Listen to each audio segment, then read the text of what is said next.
Hello दोस्तों, welcome to the Arun show. आज आप ऐसी शख्सियत से मिलने जा रहे हैं। मैं उनके बारे में इसलिए ज़्यादा नहीं बोलूँगा ना, क्योंकि वो दिन भर टीवी पे रहते हैं, है ना। रायपुर के बीजेपी के मीडिया प्रभारी हैं। नाम मैं आपको बताने से पहले ही आप जान चुके होंगे कौन है। तो हमारे दर्शकों, ऐसे व्यक्ति हैं जो बहुत ही मुखर व्यक्ति हैं, हंसमुख, अपनी बातों से जाने जाते हैं। बीजेपी ने उनको इसलिए चुना है, और भी रायपुर जैसी टेरिटरी के लिए, कि उनको लगता है कि इससे बड़ा व्यक्ति कोई नहीं मिल सकता हमें बातें करने के लिए और अपनी बातों को मुखरता से रखने के लिए अपनी पार्टी के। तो आज हमारे साथ हैं राजकुमार राठी जी। तो आज उनसे बहुत सारी बातें करेंगे अपने पॉडकास्ट में, बहुत ऐसी बातें जो वो कहीं नहीं करते हैं, अनकही बातें, उनके व्यूज़ सारे जानेंगे। तो राजकुमार सर, बहुत बहुत स्वागत है हमारे पॉडकास्ट में आपका। नमस्कार, आपका भी और आपके दर्शकों का भी बहुत मैं आभार व्यक्त करता हूं कि आज आपके माध्यम से अरुण भाई मेरी इतने सारे लोगों से मुलाकात होगी। बिल्कुल सर, बिल्कुल। छत्तीसगढ़, मेरा पहला जो सवाल नहीं है सर, सवाल कुछ भी नहीं है, हम और आप बैठे हैं, बहुत सारी बातें करेंगे। मेरा पहला बस आपसे जानना है कि राजकुमार राठी जो हैं एज अ नाम, कहाँ से, जीवन की शुरुआत कहाँ से हुई, अपनी जीवनी को कहाँ से स्टार्ट किया उन्होंने, और यहाँ तक पहुँचते पहुँचते क्या स्ट्रगल दिखा? अगर एक शब्द में, एक थोड़े से कम वाक्यों में बोला जाए तो क्या हो? देखिए अरुण जी, मैं बहुत गरीब परिवार से हूँ। पिताजी की एक छोटी सी सर्विस थी और हम लोग भाई बहन मिलाकर 11 लोग थे। तो मैं समझता हूँ जीवन का बहुत जो कड़वा सत्य है उसको हम लोगों ने देखा है, और मैं ईश्वर का आभार व्यक्त करता हूँ कि बहुत छोटे परिवार में पैदा हुआ, ग्रास रूट पे चला, गरीबी को बहुत नज़दीक से देखा। आज ईश्वर का आशीर्वाद है, सब कुछ संपन्नता है। लेकिन मेरा ये मानना है अरुण जी कि हम लोगों को जो है एक बार जरूर जीवन में गरीबी देखना चाहिए, क्योंकि जो व्यक्ति गरीबी देखता है वो गरीबी के दर्द को समझता है। मैं देखता हूँ मेरे साथ के बहुत सारे जो साथी जो पढ़ने वाले थे, संपन्न परिवार से थे, आज उनको देखता हूँ तो वो मैं देखता हूँ कि कहीं ना कहीं जो बातें मेरे में आई और जो मेरे साथ जो गरीबी देखे हुए लोगों में जो बात आती है वो निखरता उसमें आ नहीं पाती है। लोग उनको जानते हैं कि अरे फलाने का बेटा है। आज लोग मुझे जानते हैं कि मैं राजकुमार राठी हूँ। तो मैं समझता हूँ कहीं ना कहीं ईश्वर का आशीर्वाद है कि गरीबी के दिन देखने के कारण, ग्रास रूट पर चलने के कारण, जीवन के सारे, मैं समझता हूँ जितने जीवन में तकलीफ होती है वो सारी तकलीफ देखने के कारण ऊपर वाले ने निखरता दी है। तो कहीं ना कहीं ऊपर वाले का आपके माध्यम से मैं धन्यवाद ज्ञापन करता हूँ कि मुझे एक गरीब परिवार में पैदा किया, संघर्ष का मौका दिया, और आज उसका परिणाम है कि ये मुखरता, ये निखार जो आया है, कहीं ना कहीं उसमें उसका बहुत बड़ा योगदान है। सर, जैसे आपने बताया कि आप बहुत गरीब परिवार से थे, तो और 11 भाई बहन होना मतलब एक बड़ी लेगेसी होती है कि नहीं, एक बहुत बड़ा चैलेंज भी है पिताजी के लिए भी। पिताजी एक जॉब में थे, तो आप मतलब जब उस जगह पे थे, जब छोटे से परिवार में थे, बहुत सारी चैलेंज, आपने बहुत कठिनाई देखी होगी परिवार में, तो कब लगा कि नहीं अब आगे बढ़ना है और इस अपने आप को बढ़ाना है ताकि परिवार अच्छी ऊंचाइयों तक जा सके? बचपन में ही सोच लिया था?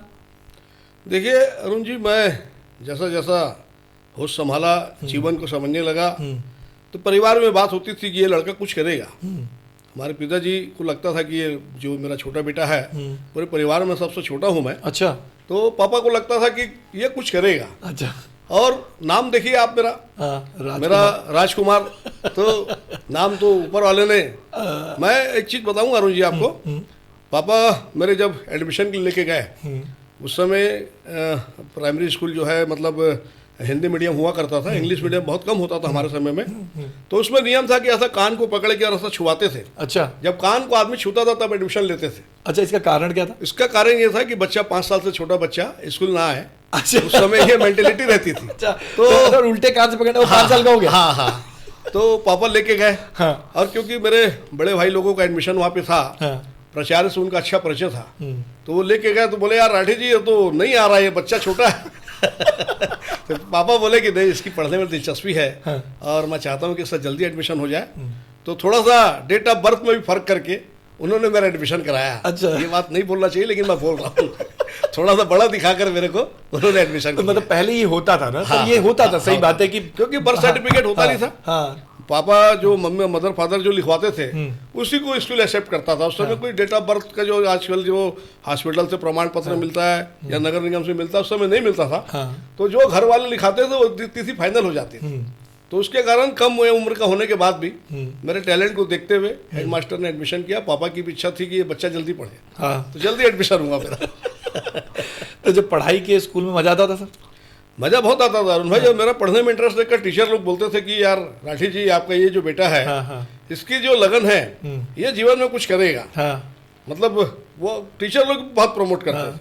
अब मैं समझता हूँ कि मैं जिस स्कूल में पढ़ा, गंज स्कूल रायपुर में, आप देखे होंगे बहुत जो है छोटे वर्ग के बच्चे वहाँ पर आते थे और बहुत कम स्कूल हुआ करता था। तो वहाँ टीचर इंटरेस्ट लेते थे कि अगर कोई बच्चा अच्छा कर रहा है तो उसे प्रमोशन देते थे। जैसे हम लोग को एक सरकारी स्कूल के बारे में धारणा है ना, हाँ, अरे यार सरकारी स्कूल है तो टीचर पढ़ाते नहीं होंगे, ये बेचारे बच्चे आगे क्या करेंगे। तो ऐसा नहीं है अरुण भाई। अगर टैलेंट है तो सरकारी स्कूल में भी बच्चा निखरेगा। देखिए सर, इसमें मतलब ये सच है, क्योंकि आज से पहले, बहुत साल पहले की बात करें तो जब हम भी छोटे थे तो इतने प्राइवेट स्कूल नहीं थे, तो सरकारी स्कूल से ही बच्चे पढ़ के आईएएस, आईपीएस, जज, कलेक्टर सब कुछ बने। हमारे एक पड़ोस में थे, वो कलेक्टर बने। वही बोल रहा हूँ। तो वो सरकारी स्कूल की अब धारणा खराब हो गई या जो भी हो गई, नहीं जानता मैं, क्योंकि प्राइवेट स्कूल आ गए तो लोगों की मेंटेलिटी बदल गई। बिल्कुल कि नहीं यार, बच्चों को सरकारी नहीं डालना है, प्राइवेट में ही डालना है। लेकिन सरकारी स्कूल सबसे अच्छे हुआ करते, उनके टीचर आज भी ऐसे हैं जो बहुत आइडियली पढ़ाए हैं, है ना। बिल्कुल। तो सर, जब स्कूल, मैंने आपके बारे में जब रिसर्च कर रहा था, मतलब करना पड़ता है हमको, तो मेरा स्कूल से जब निकल के आप कॉलेज में गए तो मेरे ख्याल से वो दुर्गा कॉलेज का जितना सर हिस्ट्री मैंने जाना है, मतलब मैं नहीं जानता, हो सकता है वो थोड़ा गुंडई वाला स्कूल था क्या? नहीं, कॉलेज मतलब देखिए उस समय अरुण जी क्या है, बेस्ट कॉलेज था रायपुर कॉलेज। हाँ, मैं समझता हूँ मोहम्मद अकबर से बात कर लें, ब्रिजमोहन जी की बात कर लें, सुनील सोनी जी की बात कर लें, काफी लीडरशिप जो है वहां से निकली है। और उसका कारण था दुर्गा कॉलेज, छत्तीसगढ़ कॉलेज, रायपुर में 2 कॉलेज जो प्रमुख कॉलेज थे, और महिलाओं के लिए डिग्री का कॉलेज था। तो दुर्गा कॉलेज में एक लीडरशिप तो थी। गुंडाई शब्द का आप जो उपयोग कर रहे हैं, मेरी आपत्ति है, क्योंकि पता नहीं क्यों लोग आजकल लीडरशिप और दोनों को जोड़ने लगे हैं। लेकिन लीडर का मतलब होता है कि अपने साथ के लोगों की जो है दुविधा को दूर करना, उनकी तकलीफों को दूर करना। तो ये काम जो है, क्या सुनील सोनी जी की बात करूं, क्या ब्रिजमोहन जी की बात करूं, क्या मोहम्मद अकबर जी की बात करूं, ये अपने जो छात्र के विषय जो आते थे उसको लेते थे, उनके हित की बात करते थे। तो कहीं ना कहीं जो इस प्रकार के उस समय भी ऐसे तत्व होते थे, जैसे आपने भी प्रयोग किया, तो गुंडा शब्द का इस्तेमाल किया। गुंडा का शब्द नहीं है, वो अपने अधिकार के लिए लड़ने की बात है, छात्र हित के लिए लड़ने की बात है। वो एक्चुअली लीडरशिप है जिसको गलत नाम दिया जाता है। नहीं, क्या होता है ना कि जनरली क्या होता है कि अगर कॉलेज की बात करें, ठीक है, आप राजनीति से जुड़े हुए हैं, तो राजनीति के बारे में जब बात करते हैं तो आप अगर अपने, जैसे आपने बताया कि चाहे ब्रिजमोहन सर हो, चाहे जो भी हो, इन लोग अपने जो सपोर्टिव छात्र हैं उनकी बातें आगे बढ़ा रहे थे, तो वो एक राजनीतिक तल होता है। लेकिन कई बार होता है ना कि जैसे लड़ाई झगड़ा बहुत कॉमन चीज़ आजकल, ईगोइस्टिक हो गया है, तो वो कई कॉलेजेस ऐसे होते हैं, उसमें उसका भी नाम आता था। तो मैंने जो विकिपीडिया पे पढ़ा तो कि हाँ, ये बहुत मारपीट कर यहाँ पे होती है, तो ऐसा होता होगा। जब आप कॉलेज में थे सर, कॉलेज की लाइफ बहुत अच्छी गई कि स्ट्रगल उसमें भी था? पैसे की तब तक तंगी दूर हो गई थी? देखिए अरुण जी, देखिए पैसे की तंगी तो तब दूर नहीं हुई थी, लेकिन तब खर्चे नहीं थे। हम लोग जब दुर्गा कॉलेज में पढ़ते थे तो महीने का 15 रुपये फीस होती थी। अच्छा। तो वो फीस हो जाती थी, 3-4 किताब खरीदना होता था, और कोई यूनिफॉर्म तो होता नहीं था, जो घर में पहनते थे वही कपड़ा पैंट शर्ट पहन के चले जाते थे। तो ऐसा कभी, मैं आपको बताना चाहूंगा अरुण जी, ऊपर वाले का इतना आशीर्वाद मेरे साथ रहा है कि कुछ नहीं होते हुए भी कभी एहसास नहीं हुआ कि मेरे पास कुछ है नहीं। अच्छा। कभी एहसास नहीं हुआ। अगर किसी चीज की जरूरत होती थी तो ऊपर वाला रास्ता निकाल देता था। अच्छा। इतना ईश्वर का आशीर्वाद। और कभी ऐसा रहा नहीं कि मेरे पास ये नहीं है, यानी हमेशा जीवन में तसल्ली रही है तो भी और नहीं है तो भी संतुष्टि थी। और आप अभी बोल रहे थे ना अपने उसमें दर्शकों को भी बता रहे थे कि हंसमुख, तो अरुण जी, मैंने जीवन में ये सीखा कि जो है वो पर्याप्त है। आदमी को जितना ऊपर वाले ने दिया है उसमें खुश रहना चाहिए। आपको जो है कभी इस बात का करना नहीं चाहिए, मनन नहीं करना चाहिए कि मेरे पास ये नहीं है। ये इन सब चीजों का कोई रास्ता नहीं है, कोई विकल्प नहीं है। आप अगर बोलते हैं ना कि जो प्राप्त है वो पर्याप्त है, ये जो बोलते हैं अपन, तो वो अगर है तो आप देखेंगे मेरे साथ के जो लोग हैं, आपको काफी लगेगा कि अरे यार कितने एजेड लग रहे हैं, मेरी उम्र पता ही नहीं लगती। उसका कारण ये है कि जीवन में टेंशन नहीं लिया, जैसा ऊपर वाले ने रखा अपन खुश रहे। रोज सवेरे उठ के ऊपर वाले को प्रणाम करता हूँ कि आज का दिन आपने मेरे को, मेरे पूरे परिवार को दिखा दिया। हमसे बड़ा कोई सौभाग्यशाली दुनिया में नहीं है। लाखों लोग सोते हैं अरुण जी, जो रात में तो सोते हैं लेकिन उठते नहीं है। और अरुण जी, करोड़ों लोग, हम लोग एक लाइन सुनते थे किसी पिक्चर में कि ऊपर वाला भूखा जगाता जरूर है लेकिन भूखा सुलाता नहीं। लेकिन इस बात में सच्चाई नहीं है। आज भी मैं समझता हूँ देश में लाखों लोग जो है, करोड़ों लोग भूखे सोते हैं। बिल्कुल सर। हम लोगों को ऊपर वाले ने जो है ना बहुत भूखा अच्छी उठाता है ना किस्मत, भूखा हाँ, सुलाता है। बहुत ये बड़ी बहुत किस्मत। आशीर्वाद है, बहुत बड़ी किस्मत है। बहुत बड़ा आशीर्वाद है कि हम लोग जो है ऊपर वाले ने दोनों टाइम के भोजन की व्यवस्था की, कपड़े की व्यवस्था की, अच्छे घर की व्यवस्था की है। तो संतोष से बड़ा सुख नहीं है ये बात और बिल्कुल ये सही। ये सुख है, हाँ। ये सुख है। ये तो दिखता है सर। नहीं, ये आपकी बातों में भी दिखता है, आपकी पर्सनालिटी में ये जो आप बात बोल रहे हैं सर, इससे एक बात याद आई। मेरी माँ ना हमेशा जब मैं कभी परेशान होता था तो मैं बोलता था ना, एक शब्द होता है ना मुंह से निकल जाता है कि यार भगवान कैसी किस्मत बना के भेजा है। तो माँ बोलती थी हमेशा, आज वो मेरे बीच नहीं है, स्वर्ग में है, तो वो हमेशा एक बात बोलती थी, बेटा ना तेरे को स्वस्थ शरीर दिया ना भगवान ने, ये सबसे बड़ा करम है उनका, ये सबसे बड़ा एहसान पहला है। सुख निरोगी काया। वही बात, तो ये सबसे बड़ा है। इसके बाद तो तू तेरी किस्मत, तू जो कर्म करेगा उसमें तू बढ़ेगा। तो सच है सर, वो आपके साथ दिखता है। सर कॉलेज राजनीति, जब आप तो राजनीतिज्ञ हो गए हैं और बहुत सारे काम करते हैं, तो राजनीति कॉलेज से ही चालू कर दी थी कि उससे पहले ही? नहीं, तो मैं जब दुर्गा कॉलेज में गया अरुण भाई, तो मैं 3 साल तक बीकॉम किया था। थोड़ा शर्मिला स्वभाव का था मैं। अच्छा।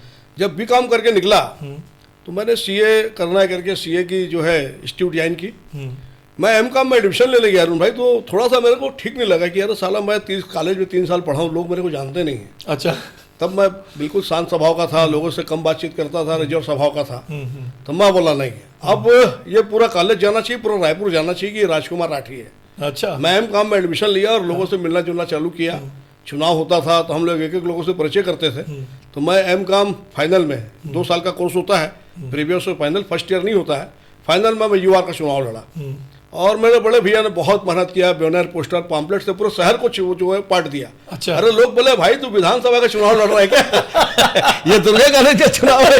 लेकिन बड़े भैया जो कुबेर भैया है वो बहुत मतलब मेरे को अपने बच्चे की तरफ जो है, भले 2 साल का ही फर्क है, मैं उनसे 2 साल ही छोटा हूँ, लेकिन बच्चे की तरह कि बच्चे के लिए जैसा उन्होंने इतना किया मेरे लिए, पूरे शहर में वो मेरा भाई चुनाव लड़ रहा है और मैं मात्र अरुण भाई 4 वोट से चुनाव हार गया, उतना अनुभव नहीं था। अच्छा। और मेरा ये समझ लीजिए, मैं तो कभी किस्मत को दोष देता नहीं, लेकिन पहली बार यूआर की 5 सीट होती थी, क्योंकि उस साल दुर्गा कॉलेज में एडमिशन कम आया था, तो 5 से 4 सीट हो गई और यूआर का 5वें पद पे मैं आया। अच्छा। तो उस साल जो है मतलब मैं अनफॉर्चुनेटली होने के बाद भी, सेलेक्ट होने पाया, क्योंकि छात्रों की संख्या घट गई थी, तो पोस्ट को कम कर दिया गया था। अच्छा। मैं 5वें नंबर पर रहा। लेकिन उसके बाद मैंने कभी प्रयास में कमी नहीं की। मैं बोला जब इस फील्ड में हूँ तो मैं छात्र हित के लिए लड़ता रहा लगातार। मैंने जब मैं दुर्गा कॉलेज से एमकॉम करके निकला, टॉप किया मैंने। अच्छा। हाँ, मैं गोल्ड मेडलिस्ट हूँ। अरे क्या बात है। उसके बाद हमारे प्रचार्य थे जोगलेकर जी। एक मिनट दोस्तों, ये बात ना बहुत पॉइंट करने वाली है कि राजनेता हमेशा ना कम पढ़े लिखे नहीं होते, गोल्ड मेडलिस्ट भी होते हैं। तो ये याद रखना, हमारे बीच वैसे भी व्यक्ति हैं। हाँ। तो हमारे जो प्रचार्य थे जोगलेकर सर, अब इस संसार में नहीं है, तो वो कहते थे राजकुमार तू मेरे को बहुत अच्छा लगता ना। सर क्यों, ऐसा क्यों?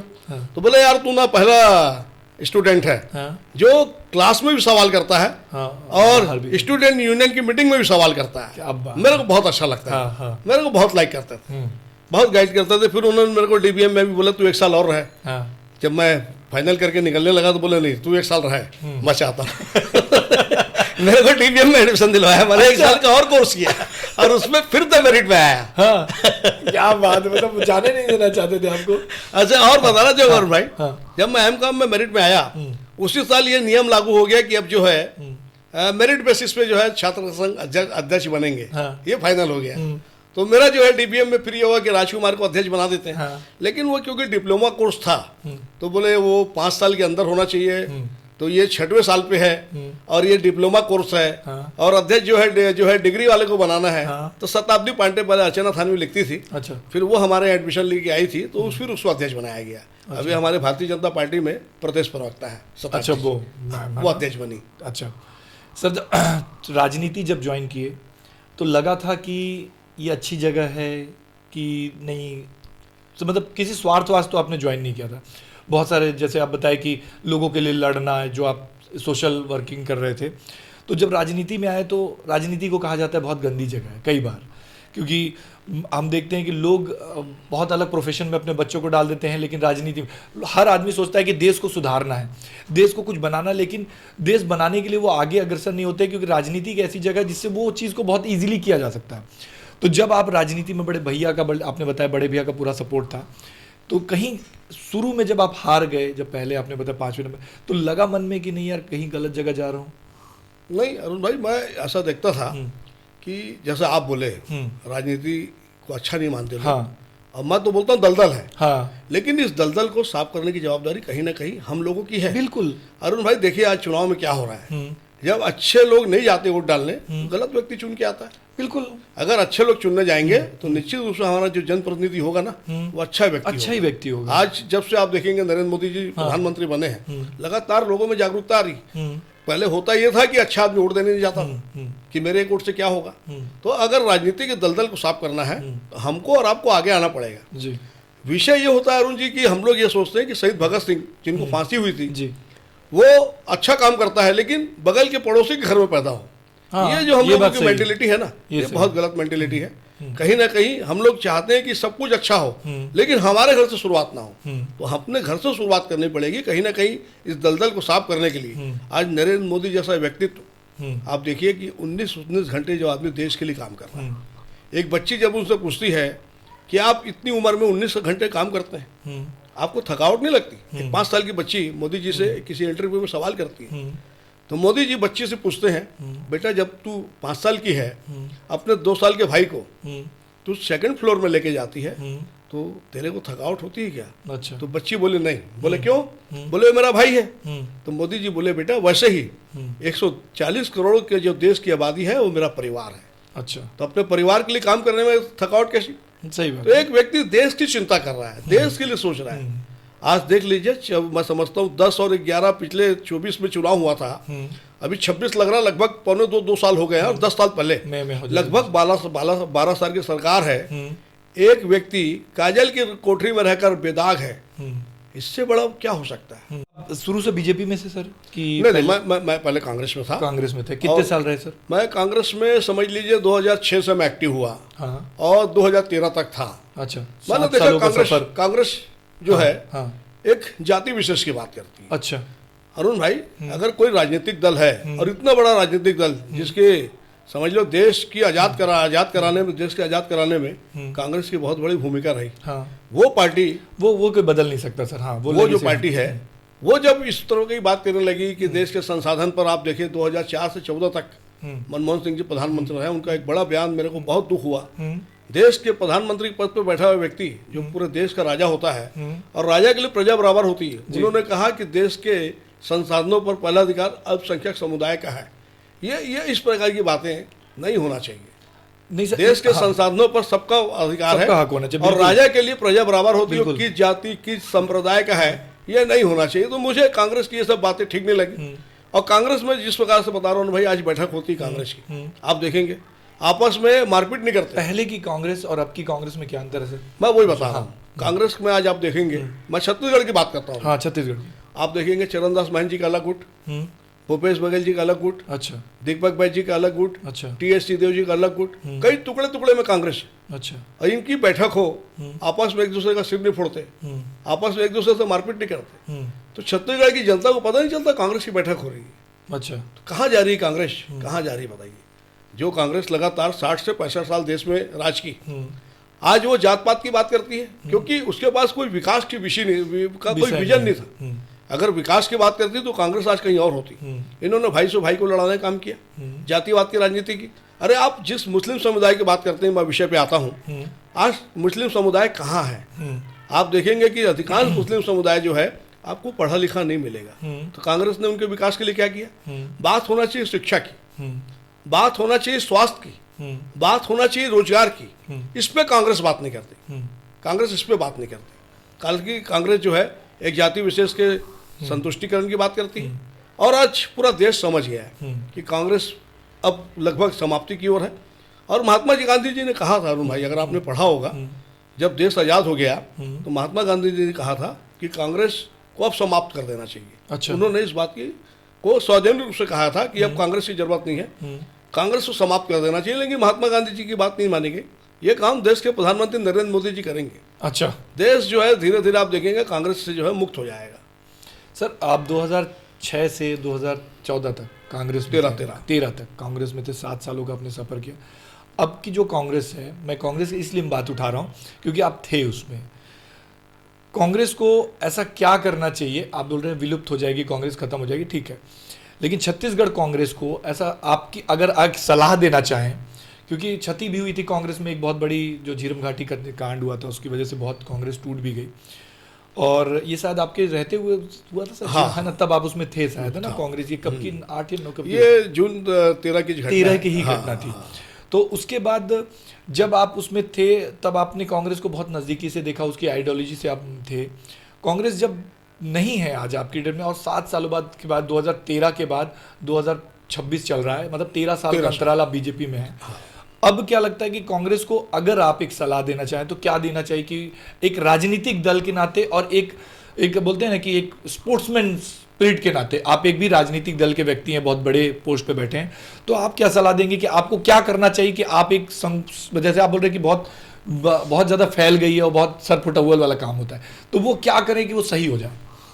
देखिए अरुण जी, वैसे मैं भारतीय जनता पार्टी से हूँ और मैं ऐसी सलाह नहीं दूंगा जिससे कांग्रेस अच्छी हो लेकिन जो एक आम जनभावना आती है, हाँ, बस वही एक आम जनभावना जो आती है, क्योंकि वो पार्टी कहीं ना कहीं परिवार वास्ते जो है वो पार्टी जो है निकलना चाहिए। आज आप देख रहे हैं जिस प्रकार से राहुल गांधी जी सार्वजनिक रूप से बयान देते हैं, हाँ। और पूरे देश में जो है जिस प्रकार से आलू से सोना बनाने की बात हो या लेकिन आटे को लीटर में करने की बात हो, तो जिस प्रकार से आप देखिए, थोड़ा सा अगर मैं कांग्रेस के पक्ष में बात करूंगा तो जिस प्रकार से आज प्रियंका गांधी को लेकर बातें उन्हीं की पार्टी के लोग कर रहे हैं, तो कहीं ना कहीं लोग, एक कांग्रेस से जो लोग हैं, एक प्रियंका गांधी के नेतृत्व में कांग्रेस खड़ी होना चाहिए, ऐसा कांग्रेस से लोग देख रहे हैं। लेकिन हमको तो पिंकी और पप्पू में कोई फर्क नहीं समझ में आता है। लेकिन अगर बेटर की बात करें, राहुल गांधी जी में और प्रियंका गांधी जी में बात करें, बेटर की बात करें, तो निश्चित रूप से प्रियंका गांधी ज्यादा बेटर है। वक्तव्य बहुत उनकी शैली, भाषा शैली ठीक है, वो विरोधी पार्टी की है, मैं बीजेपी से हूँ, वो कांग्रेस से है, लेकिन उनकी जो बात करने की शैली, तो अच्छी बात होती है, बात करने की शैली जो है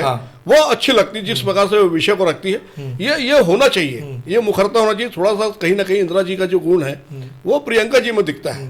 तो कांग्रेस को अगर आप सलाह देने की बात कर रहे हो, कांग्रेस के अच्छे की बात करते हैं, तो कहीं ना कहीं इनको प्रियंका गांधी को अगर सामने लाते हैं तो कुछ थोड़ा बहुत जो है, थोड़ा बहुत की बात करूंगा मैं, क्योंकि अब देश में अल्पसंख्यक समुदाय जिनके दम पर कांग्रेस राजनीति करती है, तो वो भी समझ गया है कि ये इनका भला नहीं चाहते हैं, इसको वोट बैंक के रूप में इस्तेमाल करते हैं। मेरे को ध्यान है अरुण जी, जब इंदिरा जी की हत्या हुई थी, 84 की बात है, और जिस प्रकार से सिखों के गले में जो है टायर डाल के जलाया गया, मतदाता सूची से उनके एड्रेस को खोजा गया कि कौन सिख समाज का व्यक्ति कहाँ रहता है, उनकी दुकान को जला दिया गया, घर को जला दिया गया, 4.5 लाख सिखों का नरसंहार हुआ, और राजीव गांधी जी ने प्रधानमंत्री पद की शपथ ली, क्योंकि प्रधानमंत्री के पद को, आपको मालूम है, कुर्सी को खाली नहीं रखा जाता।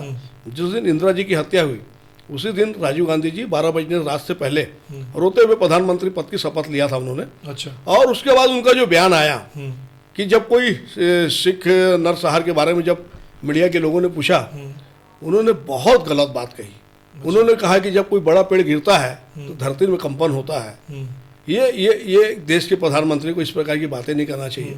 4.5 लाख सिख, उन्होंने तो नहीं इंदिरा जी को मारा था, एक समुदाय विशेष के जो सिख समाज के 2 व्यक्ति ने मार दिया, बेअंत सिंह, ससवंत सिंह ने, तो उसका बदला पूरे समाज से लेना ये जायज नहीं है।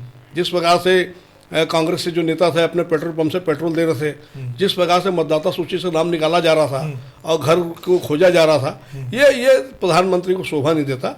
मैं आपसे पहले भी कहा कि प्रधानमंत्री का पद राजा का पद है, प्रजा बराबर होती है।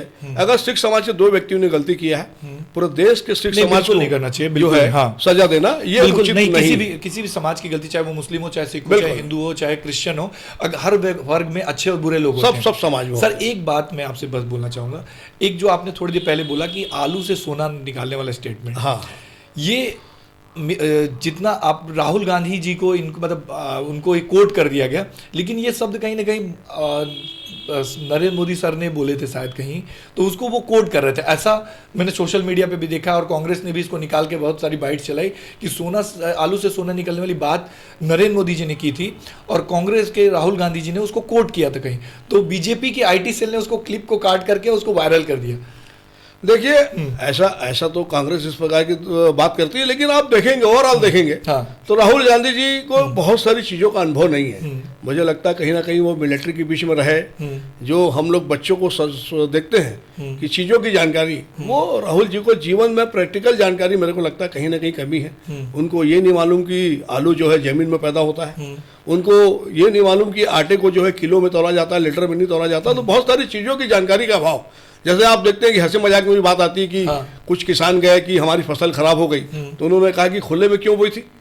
अच्छा, तो इस प्रकार की बातें आती है, तो इस प्रकार की बातें आती है, तो कहीं ना कहीं मैं समझता हूँ राहुल गांधी जी में कहीं ना कहीं अनुभव की कमी है और भारत की संस्कृति को वो नहीं जानते हैं। तो ये कमी जो है वो लगातार उनके, जैसे उनका एक बयान आया था कि 2500, जबकि 2500 जो है अपने आप में 2500 है, उसके बाद 500 मतलब हम 2500 बोलते हैं, शब्दों 2500 जो है, हाँ, है ना, ये मतलब इस प्रकार से कहीं ना कहीं कैलकुलेशन चीजों की वजह से। मैं एक जनरल व्यक्ति, मैं किसी राजनीतिक दल से जुड़ा नहीं हूँ, मैं मतलब एक इंडिविजुअल व्यक्ति, कि कोई अगर कोई शब्द ऐसा बोल देता है, आप राजनीतिक हैं इसलिए मैं सारी बातें आपसे करूंगा, कि कोई व्यक्ति अगर कुछ ऐसे शब्द बोल देता है जो बोलते हैं, जिसको इंग्लिश में बोलते हैं स्लिप ऑफ टंग्स, हो जाना है, कुछ निकल जाना, तो क्या उससे उसकी क्षमता के बारे में उसको मापना कहीं कम होगा? देखिए, टंग एक बार दो बार फिसलती है अरुण जी, लेकिन लगातार आप देखेंगे हर बयान में जो है, और देखिए आप अरुण जी 100 से ज्यादा चुनाव राहुल गांधी के नेतृत्व में जो है कांग्रेस हार गई है। ये तो एक गांधी परिवार का जो ब्रांड है, वो उससे आप कब तक सर्वाइव करेंगे? कहीं ना कहीं आपको जनता के बीच जाके चुनाव जीतना है और लगातार आपकी हार हो रही है, तो नेतृत्व परिवर्तन की बात कांग्रेस में ये बात बिल्कुल as a common man, as a आम आदमी, मैं भी ये बात सोचता हूं कि अगर देखिए प्रतिस्पर्धा होनी चाहिए। कांग्रेस अगर कहीं ना कहीं बहुत सारी चीजों में पीछे जा रही है, मैं कांग्रेस की बड़ाई, कांग्रेस में ऐसा नहीं कि अच्छे लीडर की कमी है, कमी नहीं है। सचिन पायलट जी हैं, बिल्कुल। इसके पहले हमारे यहाँ जो ज्योतिरादित्य सिंधिया है, वो प्रधानमंत्री के अच्छे दावेदार हो सकते थे कांग्रेस में, बिल्कुल हो सकते, लेकिन कहीं ना कहीं पुत्र मोह के कारण इनको पीछे किया गया। और जो नेतृत्व कांग्रेस में उभर के आना चाहिए, शरद पवार जी को तो एक समय में मुख्यमंत्री, आप देखेंगे शरद पवार जी एक समय में काफी अच्छे लीडर थे, बहुत थे, तो उनको कहीं ना कहीं दबाया गया। जब वो अखिल भारतीय कांग्रेस कमेटी का चुनाव लड़े तो उनको जो है, तो ये कांग्रेस में कहीं ना कहीं जो है सही नेतृत्व को ये उभरने नहीं दे रहे हैं। ये भी एक बड़ा कारण है मेरे को, जो लगातार कांग्रेस जो है नीचे जा रही है, उसका बड़ा कारण ये है कि एक परिवार से कांग्रेस जिस दिन निकलेगी तो कांग्रेस का भविष्य ठीक होगा, मुझे ऐसा लगता है। सर, छत्तीसगढ़ में भूपेश बघेल जी ने पिछले 2 साल पहले 5 साल का एक पूरा कार्यकाल पूरा किया एज अ मुख्यमंत्री। उनके कार्यकाल में आप बीजेपी में ही थे, आपने बहुत नज़दीकी से देखा होगा। उनके कार्यकाल में ऐसी क्या कमी रह गई कि दोबारा जनता ने उनको नहीं चुना? और एक विषय और है कि कहीं ना कहीं एक बहुत बड़ी बात कही जाती है कि वोट चोरी, जो अभी बहुत मुद्दा कांग्रेस विपक्ष उठाती है, चाहे वो जितने भी विपक्ष पार्टियां हों, धांधली होना, ये कहाँ तक सही है? और यही कारण है छत्तीसगढ़ में कांग्रेस का हारना, या उसके पीछे कोई दूसरा कारण भी था? देखिए, अगर भूपेश बघेल के कार्यकाल की बात करता हूँ जी, तो आप देखिए कि जिन 36 वादों को लेकर कांग्रेस ने छत्तीसगढ़ में सरकार बनाने का काम किया, 36 में तो 6 वादे पूरे नहीं हुए। इन्होंने शराबबंदी की बात की थी। भूपेश बघेल जी तब तत्कालीन कांग्रेस कमेटी के अध्यक्ष थे, उन्होंने वादा किया था इस प्रदेश में कांग्रेस सरकार बनेगी, अब शराबबंदी करेंगे। इनके मैनिफेस्टो मैं समझता हूँ अरुण जी, इस भावना में आकर कि प्रदेश में शराबबंदी होगी, लाखों महिलाओं ने कांग्रेस को वोट दिया। अच्छा। क्योंकि जब घर में कोई दारू पीता है ना, शराब पीता है अरुण जी, तो प्रताड़ित महिला होती है, पूरा परिवार सफर करता है सर। हाँ, पति पिए, देवर पिए, चाहे बच्चा पिए, जेठ पिए, बेटा पिए, ससुर पिए, अगर परिवार का कोई व्यक्ति शराब पीता है, प्रताड़ित महिला होती है, तो महिलाओं ने बड़ी संख्या में वोट दिया। जी जी। लेकिन शराबबंदी तो नहीं हुई। शराबबंदी के नाम पे 3200 करोड़ का घोटाला हो गया। अच्छा, जो इन्होंने युवाओं को बेरोजगारी भत्ता देने की बात की, 4.5 साल तक बेरोजगारी भत्ते की बात नहीं हुई। जब चुनाव आया, भूपेश बघेल जी को इनकी याद आई और मात्र 84,000 युवाओं का सिलेक्शन किया जो कांग्रेस की विचारधारा के थे। अच्छा। और उनको इन्होंने बेरोजगारी भत्ता चालू किया। अच्छा। तो मैं समझता हूँ जिन जिन वादों को लेकर छत्तीसगढ़ सरकार बनी, कोई वादा पूरा हुआ नहीं। 5 साल एक ही काम हुआ, भ्रष्टाचार। अच्छा। छत्तीसगढ़ को मैं समझता हूँ 10 जनपद जहाँ राहुल जी सोनिया जी रहती है उसका एटीएम बनाने का काम अगर किसी ने किया तो प्रदेश के तत्कालीन मुख्यमंत्री भूपेश बघेल जी ने किया। छत्तीसगढ़ को चारागार बनाने का काम किया। छत्तीसगढ़ की उन्होंने सोची नहीं, खाली एक एटीएम की तरह छत्तीसगढ़ को यूज करना, छत्तीसगढ़ को चारागार बनाना। जो वादों को लेकर प्रदेश सरकार बनी वो सारे वादे पूरे हुए नहीं। कहीं ना कहीं कांग्रेस की क्रेडिबिलिटी समाप्त हो गई थी अरुण जी, जो दोबारा नहीं चुन के आई। अभी आप ईवीएम की बात कर रहे थे, तो ईवीएम में वोट कैसा आता है वो बताता हूं मैं आपको। ये नरेंद्र मोदी जी की 19 साल की मेहनत है और भारतीय जनता पार्टी, आपको बताना चाहूंगा राहुल जी, ये लगातार चलने वाली पार्टी। हमारी पार्टी में 365 दिन कार्यक्रम होते हैं। ये बात तो सच है सर। ये कोई चुनाव के समय कुकुर मुक्ते की तरह उग कर नहीं, ये बात बिल्कुल सच है कि बीजेपी एक ऐसी पार्टी है, ये सच है। ये बहुत सारे लोगों के मैंने वीडियोस भी देखे हैं और बहुत सारे इंटेलेक्चुअल लोगों को भी बोलते हुए देखा जो विपक्ष में भी हैं कि अगर चुनाव जीतना और चुनाव को लड़ना किसी से सीखना है तो बीजेपी से सीखे। भले उसकी आइडियोलॉजी से वो कोई मैच करता हो ना करता हो, वो 24 घंटे काम करते हैं, अपनी छोटी छोटी बूथ तक वो काम करते हैं, एक एक व्यक्ति तक पहुंचते हैं। हाँ, विपक्षी पार्टियों को ये सीखना बहुत ज़रूरी है, तभी वो कंपटीशन दे पाएंगे। भूपेश बघेल जी की बात जैसे आपने बोला कि घोटाले और हुए, कई धाराएं लगी जिसमें वो निकल भी गए और उस पर जांच कहीं ना कहीं आगे नहीं बढ़ी। उनका ये आरोप है कि अब क्यों नहीं जांच होती मुझ पर। वो जब लगाया गया, जब चुनाव था तब उनके ऊपर शराब घोटाला और वो महादेव ऐप का घोटाला लगाया गया, उसके बाद वो निकल के बाहर आ गए। उसके बाद जांच बोलते हैं कि वो रुक गई। तो ऐसा आरोप तो बीजेपी भी वो लगाते हैं, तो क्यों नहीं, उसके मतलब क्या कहना उस पर? देखिए, पहली बात ये विषय भारतीय जनता पार्टी का नहीं है, लेकिन आप सवाल कर रहे थे, मैं जवाब दे देता हूँ। जांच ना रुकी है, जांच चल रही है। और अभी जो बात कर रहे हैं भूपेश बघेल की बेटे की जमानत हुई है, तो वो जमानत हुई है, वो कोई केस नहीं जीते हैं, वो बाइज्जत बरी नहीं हुए हैं। ये जो है कानून की प्रक्रिया है कि जमानत का, तो उस जमानत का लाभ मिला है। भूपेश बघेल जी को ज्यादा खुश होने की जरूरत नहीं। जिस प्रकार से रेपर आप देखेंगे, रेपर लगाकर नकली शराब बेचा गया, और जिस प्रकार से आप देखेंगे छत्तीसगढ़ में लगातार घोटाला हुआ, क्या शराब घोटाला, कोयला घोटाला, सौम्या चौरसिया जी इन्हीं के कार्यकाल में जेल में थी, रानू साहू इन्हीं के कार्यकाल में जेल में थी। तो लगातार छत्तीसगढ़ में घोटाला होने का, करने का काम कांग्रेस, ये ऐसा नहीं है अरुण जी कि छत्तीसगढ़ में जहां भी कांग्रेस से सरकार बनती है ये लोग घोटाला करने का काम करते हैं। आप देख लीजिए, किसी भी प्रदेश में देख लीजिए आप, अगर कांग्रेस सरकार बनेगी, क्योंकि कांग्रेस का काम सत्ता प्राप्त करना और घोटाला करना, ये सत्ता के लिए संघर्ष करते हैं और भारतीय जनता पार्टी सत्य के लिए संघर्ष करती है। ये बेसिक फर्क मैं आपको बता रहा हूँ। बेसिक जो फर्क है, हम सत्य के लिए जो है लड़ते हैं, ये सत्ता के लिए लड़ते हैं। ये बेसिक फर्क भाजपा और कांग्रेस में है। हम राष्ट्रवाद की बात करते हैं, हम विकास की बात करते हैं, हम समाज के अंतिम पंक्ति के अंतिम व्यक्ति की बात करते हैं कि जिस दिन समाज के अंतिम पंक्ति के अंतिम व्यक्ति को शासन की सुविधा मिलेगी, उस दिन भारतीय जनता पार्टी का जो है, हमारा जो हम जिस विचारधारा को लेकर चलते हैं, पंडित दीनदयाल उपाध्याय जी की विचारधारा कि समाज के अंतिम पंक्ति के अंतिम व्यक्ति तक शासन की सुविधा पहुंचे, उस दिन भारतीय जनता पार्टी पूरी तरह से सफल होगी। इस विचारधारा पर पार्टी का चल कर काम करती है। अटल बिहारी वाजपेयी जी एक वोट के लिए उन्होंने सरकार को खोना पसंद किया, जबकि उनको ऑफर था। अरुण जी, साथी जितने दल थे उन्होंने कहा अटल जी आप परेशान मत होइए, हम एक वोट का जो है इंतजाम कर लेंगे। अटल जी ने कहा सत्ता लोलुपों के साथ समझौता कर अगर सरकार बनती है तो ऐसी सरकार को मैं चिमटे से भी छूना पसंद नहीं करूंगा। उन्होंने कहा मैं मृत्यु से नहीं डरता, डरता हूं तो बदनामी से डरता हूं। ये उस व्यक्ति की पार्टी है। 6 अप्रैल 80 भारतीय जनता पार्टी का गठन हुआ और अटल बिहारी वाजपेयी जी संस्थापक अध्यक्ष थे भारतीय जनता पार्टी के, और पूरा जीवन जिन्होंने त्याग किया। आपने मैं कल ही गूगल में पढ़ रहा था कि नाना देशमुख जी ने उनको जब पाँव में देखा कि चप्पल नहीं है अटल बिहारी वाजपेयी जी के, तो उन्होंने 2 रुपये दिया था अटल जी को कि जाके चप्पल खरीद लें। जब अगली भेंट हुई महीना 15 दिन के बाद, तो उन्होंने देखा अटल जी के पाँव में फिर चप्पल नहीं। उन्हें बोला अटल जी मैंने आपको 2 रुपये दिए थे, तो बोले पहले पेट की भूख मिटाना जरूरी थी, मैं कई दिन से भूखा था, तो वो पहले मैंने पेट भरने का काम किया। तो ऐसे लोग, ऐसे साधक नरेंद्र मोदी जी योगी रहे हैं, कई सालों ने तपस्या की, और आज भी वो कहते हैं कि मैं झोला लेके प्रधानमंत्री निवास गया हूँ और झोला लेके निकल जाऊंगा।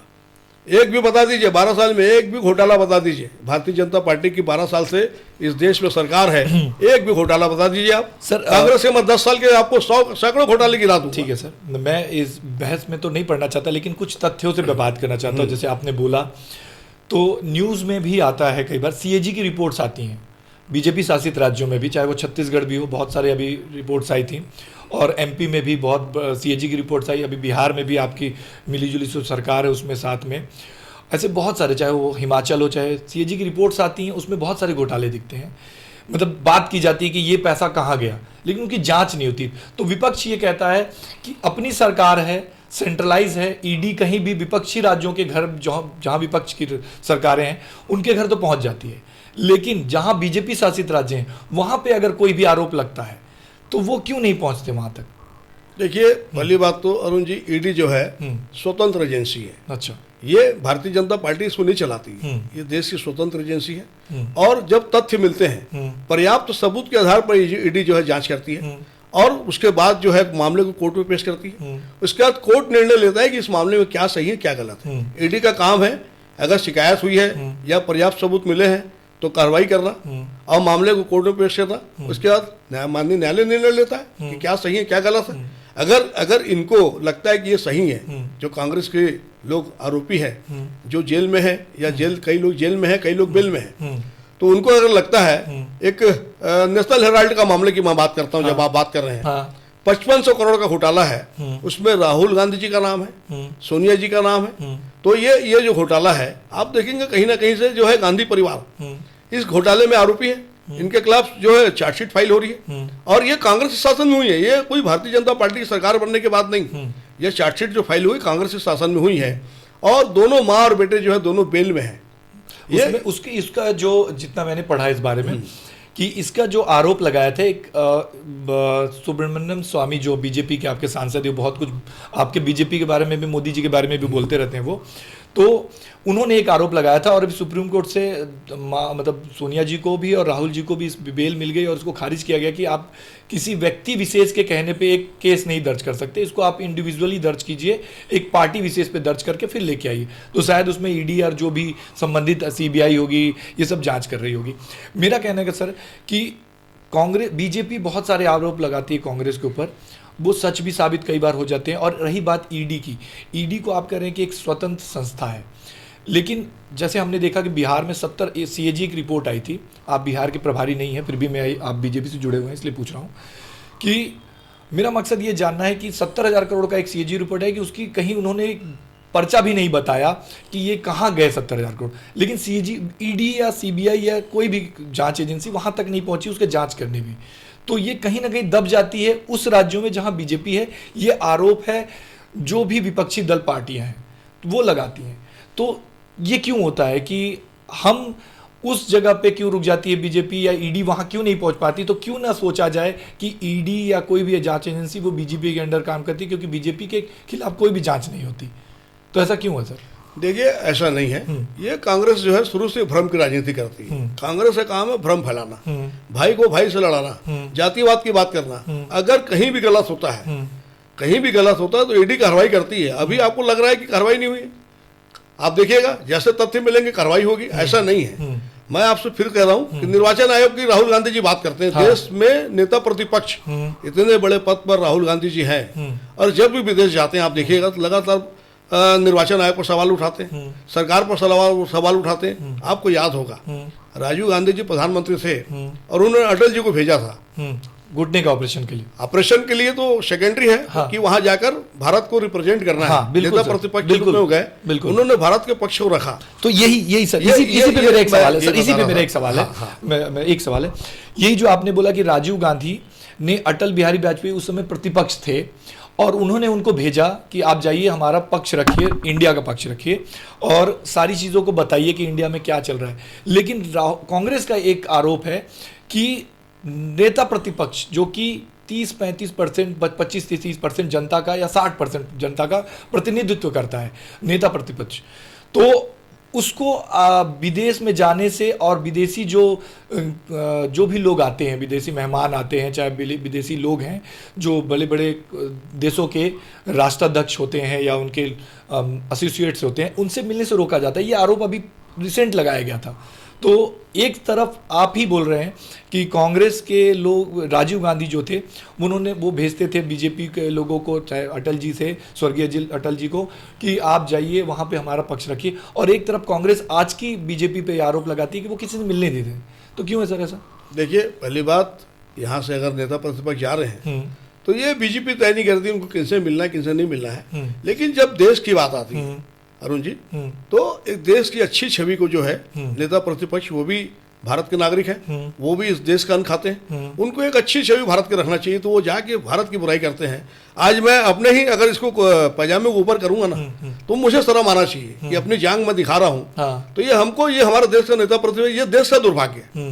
और आपको बताऊंगा, राहुल गांधी जी का जन्म 19 जून 70 को हुआ और ये हमारा नसीब है। उसी दिन मेरा नाम जोकर पिक्चर प्रदर्शित हुई थी। तो ऐसा विपक्ष मिला है, ये हमारा नसीब है। अब 55 साल के युवा है राहुल जी, अभी तक ना उनको बहु मिली ना आगे बहुमत मिलेगा।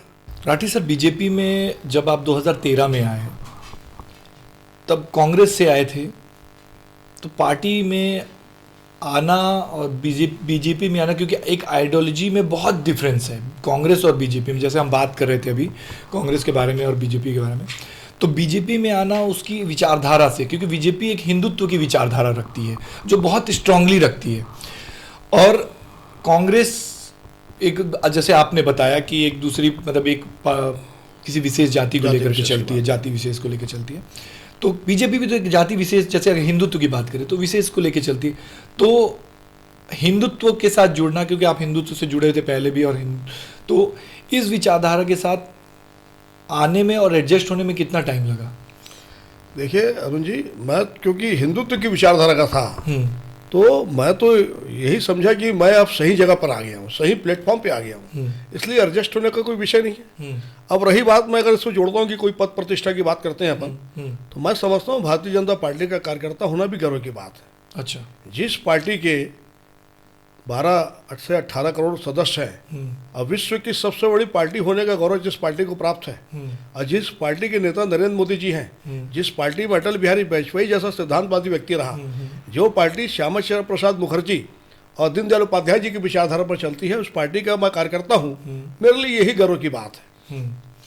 तो बीजेपी जब आपने ज्वाइन कर लिया, धीरे धीरे आप उसकी आइडियोलॉजी से मैच करने लगे, जैसे आप बोल रहे हैं हिंदुत्व, बीजेपी की ऐसी कौन सी बात थी जो आपको अट्रैक्ट की कि नहीं मेरे को इससे जुड़ना? हिंदुत्व तो एक मुद्दा था ही, लेकिन हिंदुत्व ही ज़रूरी नहीं है कि, क्योंकि अगर आप बात कर रहे हैं कि लोग हिंदुत्व से जुड़ रहे हैं, तो कहीं ऐसे भी लोग हैं जो सर्वधर्म संपन्नता को लेकर के भी चलते हैं। तो सिर्फ हिंदुत्व के मुद्दे से ही बीजेपी चल जाएगी, या आप उसमें आगे बढ़ जाएंगे, या कोई और भी ऐसी बात है जो आपको जुड़ाव रखती है बीजेपी से?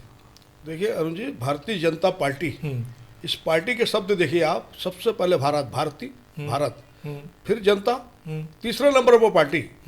जो अटल बिहारी वाजपेयी जी संस्थापक अध्यक्ष हैं, उन्होंने जो पार्टी का नाम रखा भारतीय जनता पार्टी, सबसे पहले भारत, सबसे पहले देश, फिर जनता, फिर तीसरे नंबर पर पार्टी है। मैं समझता हूँ विश्व की अकेली पार्टी है जो राष्ट्रवाद की बात करती है, विश्व की पहली पार्टी है जो विकास की बात करती है।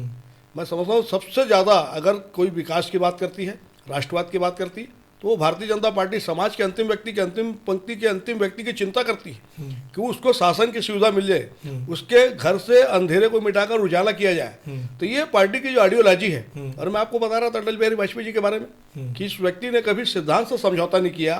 एक वोट के लिए सरकार गिराने, वो प्रधानमंत्री पद से हटने के लिए तैयार हो गए।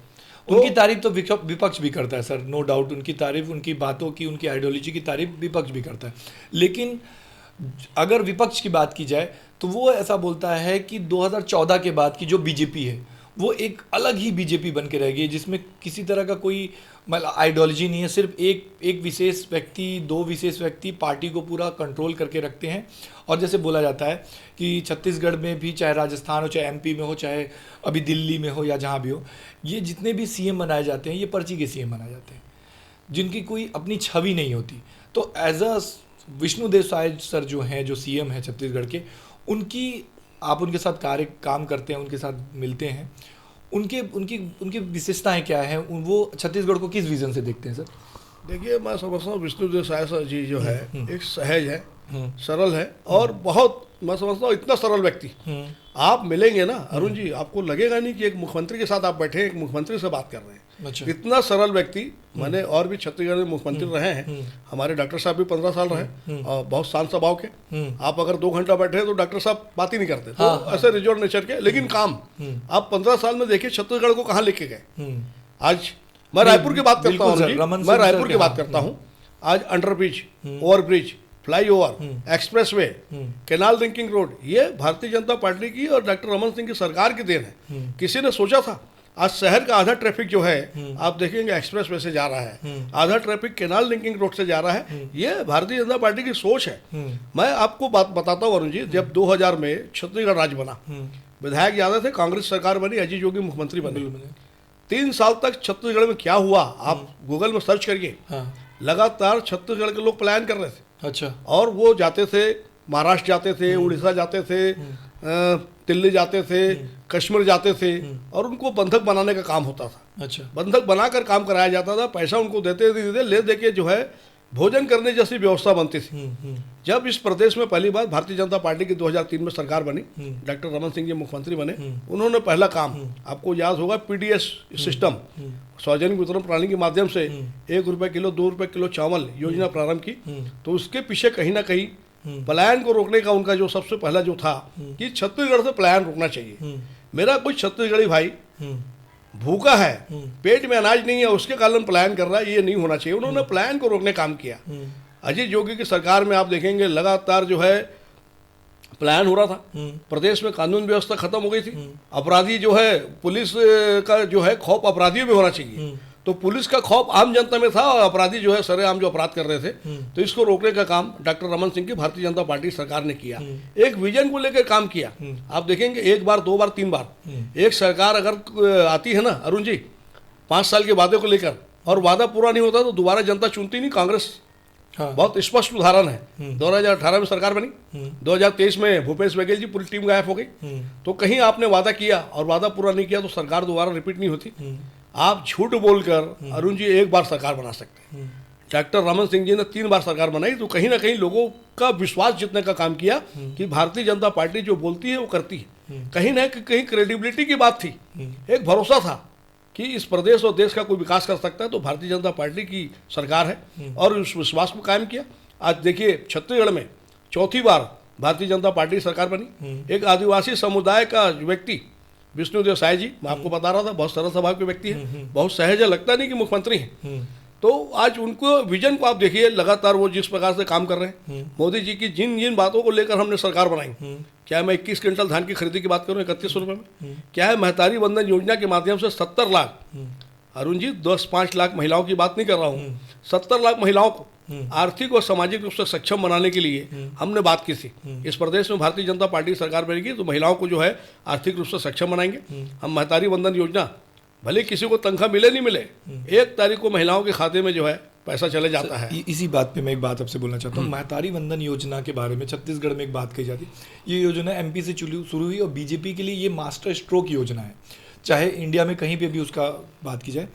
छत्तीसगढ़ में महतारी वंदन योजना आपने स्टार्ट की, बीजेपी ने उसका बोला, अपने मैनिफेस्टो में किया, और वो स्टार्ट भी किया, उसने शुरू किया, चल रही है, लेकिन उसकी वजह से कर्जा बढ़ते जा रहा है छत्तीसगढ़ राज्य पे, सरकार पर। तो ये योजना कहीं ना कहीं गले की फांस तो नहीं बन रही बीजेपी के लिए, क्योंकि कर्जा बढ़ रहा है। और जैसे सुनने में आता है, मैं बहुत सारी जगहों पे देखता हूँ, पढ़ता हूँ कि बहुत सारी योजनाओं के लिए पैसे नहीं है। अब इस योजना में इतना पैसा चला जा रहा है, 70 लाख लोग महिलाओं को पैसा देना, 1-1 हज़ार रुपये महीना, एक बहुत बड़ा अमाउंट हो जाता है और बहुत बर्डन आता है सरकार पे। तो इस योजना को आप ऐसे ही लेके चलते रहेंगे, जो आपने वादा किया पूरा करते रहेंगे, लेकिन सरकार जिस ऋण में डूबती जा रही है उसको भी कोई आपके पास कोई ब्लूप्रिंट है या कोई आगे योजनाएं हैं कि उस कहाँ से लाएंगे पैसा? देखिए अरुण जी, 15 साल हमारी सरकार थी, हमने मात्र 35,000 करोड़ का कर्जा लिया था 15 साल में। भूपेश बघेल जी की 4थी बार जब प्रदेश में सरकार बनी, उन्होंने 5 साल में 65,000 करोड़ से ज्यादा का कर्जा ले लिया। अच्छा। तो कर्जा लेने के लिए बाद आप देखिए विकास का, इंफ्रास्ट्रक्चर का काम नहीं हुआ। हमारी सरकार जो 35,000 करोड़ की मैं कर्जे की बात कर रहा हूँ, डॉक्टर रमन सिंह की भारतीय जनता पार्टी के कार्यकाल की बात कर रहा हूँ, तो आपको मैंने बता रहा था किस प्रकार से जो प्रदेश में सड़कें नहीं दिखती थी, गड्ढे गड्ढे दिखते थे, उनको पूरा सीसी रोड बनने का काम, चमचमाती सड़क बनाने का काम, under bridge, over bridge, flyover, expressway, canal linking road, मतलब प्रदेश में जाल बिछाने का, सड़कों का जाल। आपको याद होगा अटल बिहारी वाजपेयी जी प्रधानमंत्री थे, उन्होंने ग्राम सड़क योजना लाई थी। ग्राम सड़क योजना के माध्यम से गांव को शहर से जोड़ने का काम किया। बिल्कुल। आज हमारा किसान भाई अपनी फसल को कहीं भी ले जाकर बेच सकता है। तो ये सोच होनी चाहिए, काम करने का विजन होना चाहिए। तो विष्णुदेव साय जी जिस प्रकार से आप देख रहे हैं, सरकार बने लगभग अभी हमारा 2 साल हुआ है। 13 तारीख को उन्होंने शपथ ली थी, अभी 13 तारीख को निकले जा, अभी जो है 13 दिसंबर को हो जाएगी। 2 साल हुआ है। 2 साल हुआ। तो एक विजन को लेके काम करती है भारतीय जनता पार्टी, सामूहिक नेतृत्व पे काम करती है। और आप देखेंगे जितने भी काम हो रहे हैं, आप देखिए जनता के लिए लगातार काम कर रहे हैं। और जो जो योजनाएं मैं भी आपको बता रहा था, हमने कमिट किया था कि 21 क्विंटल धान को 31 रुपये में खरीदेंगे, वो खरीदी हो रही। 2 साल का बकाया बोनस जिस पर आधार पर कांग्रेस सरकार बनाई कि भारतीय जनता पार्टी का 2 साल का जो बकाया बोनस है हम उसका भुगतान करेंगे। 5 साल इस प्रदेश में कांग्रेस की भूपेश बघेल सरकार रही, उन्होंने भुगतान नहीं किया। हमारी सरकार बनी, हमने तत्काल जो है जो डॉक्टर रमन सिंह जी भारतीय जनता पार्टी की सरकार का 2 साल का जो बकाया था उस बोनस का भुगतान करने का काम किया। 70 लाख महतारी को मैं आपको बता रहा था, आप बोल रहे थे गले गले के पास। यहाँ देखिए छत्तीसगढ़ में अपॉर्चुनिटी बहुत है। हमारे यहाँ जो सीमेंट है ना, आप देखेंगे अरुण जी, मैं यहाँ से महाराष्ट्र साईं बाबा के दर्शन के लिए जाता था तो रायपुर से और पूरे छत्तीसगढ़ से सीमेंट की गाड़ियाँ जाती है। छत्तीसगढ़ से सीमेंट जो है मुंबई जाता है, देश के अन्य हिस्सों में जाता है। यहाँ पे हमारे पास कोयला, छत्तीसगढ़ में कोयला होता है। सीमेंट का उत्पादन छत्तीसगढ़ में सबसे ज्यादा होता है। लोहा हमारे यहाँ होता है, आयरन आपको मालूम है, आयरन प्रदेश के रूप में छत्तीसगढ़ को लोग जानते हैं। एल्युमिनियम हमारे यहाँ होता है, बॉक्साइट हमारे यहाँ होता है, सब कुछ। तो छत्तीसगढ़ में प्राकृतिक संसाधन है, बहुत है, वो बहुत है। ऊपर वाले का भरपूर आशीर्वाद छत्तीसगढ़ को है। काम करने का विजन होना चाहिए, पैसे की कमी छत्तीसगढ़ में कभी नहीं आएगी। सर, जब खनिज संपदा की बात होती है छत्तीसगढ़ में, तो अभी बहुत मुद्दा गरमाया हुआ था, चाहे वो तमनार हो रायगढ़ का या छत्तीसगढ़ का बेल्ट हो, कहीं का भी देखें तो वहाँ जंगल की कटाई हो रही है अदानी के लिए, है ना। अदानी समूह को बहुत ज़मीनें दी जा रही हैं, अवैध पेड़ कट रहे हैं, उसके लिए बहुत प्रोटेस्ट भी हो रहा है, ग्रामीण कर रहे हैं।